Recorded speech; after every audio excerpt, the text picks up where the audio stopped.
Hey, welcome to Providence Farms. I want to talk cover crops, and specifically fall cover crops.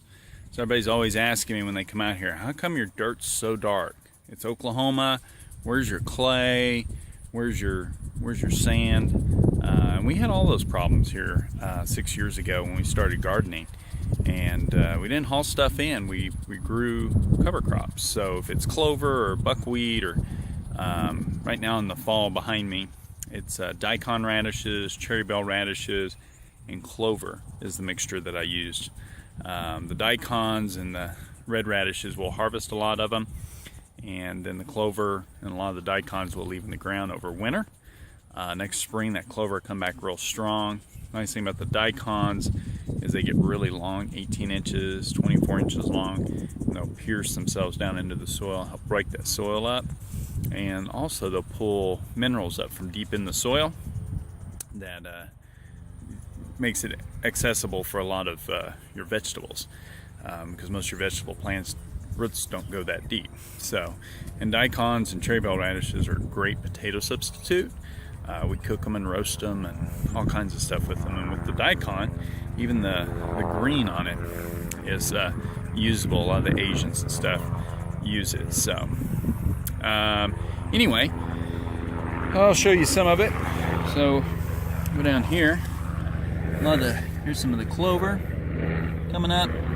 And it's a red clover, so it is a perennial, and they come back next year. And then we've got some radishes here. These are the cherry bells there. So right now you can tell the roots are just real small on them, but when this whole field gets fit, I mean it's full, so this whole area is, when those greens get up nice and tall, we can cultivate those back into the soil. We'll probably leave them over winter and wait till spring to do that. But if you notice how dark that soil is, it's real nice, it's loose, it's pliable. There's a lot of organic matter in that. And again, that's just from working these plants and stuff in there. Builds up the soil that way. Anyway, we'll go out to the, I'll pause it for a minute and we'll go out, I'll take you out to the turnip field. Alright, so behind me here is our turnip patch. It's probably about, third of an acre. It's just solid turnips, and we're going in over there too where the sunflowers were. There's some turnips planted in there. But what's nice about these cover crops, you just loosen the soil a little bit and just hand broadcast the seed and it comes up. So turnips, 19% protein, makes some great green organic matter working into the soil. If you got livestock like we do, pigs and cows and goats, they love eating it, and it's a great source of protein. And since we're grain free, our animals are, supplies a lot of great protein for them. And then also the bulb stores minerals and nutrients. So we eat all we can out of this, sell what we can, and then the rest just goes in to build up the soil. So, but turnip seed is really cheap. I think I spreaded this, like I said, it's about a third of an acre.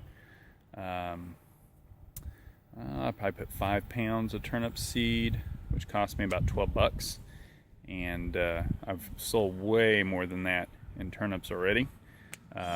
So definitely worth the investment. A little bit of water, you're good. This year's been a little tough with the water thing, so we've had to kind of back up on our produce gardens. We've only grown about an acre right now, just what we can water and maintain. The nice thing too, whenever you get some good foliage going on like this, you don't need much watering. And turnips will sit dormant. As long as they get a good start, they'll sit dormant until they get the next watering or rain. So sounds like it's getting ready to sprinkle now. First rain we've had in a long time. So I might get a little excited on here about that. But anyway, cover crops are real important. I try to have something growing in my garden all the time. If it's not a legume, it's some type of root crop. But keep that ground covered. Nice thing about this turnip field, this is a new garden patch. As you can tell, the soil's not as dark out here. New area we just started working up. We put the turnips in there, and they help block out weeds and grasses and stuff like that. Next spring, we'll probably fill this up with peas. That way we get a legume going on, and then we'll probably follow it with some corn, so some type of heavy feeder, and we will not have to fertilize that corn. So just from using these cover crops, we can feed the soil. So anyway, just a little bit on cover crops and what we do here in the fall. Anyway, thank you, and if you ever get a chance, come out and visit us at Providence Farms. Thank you.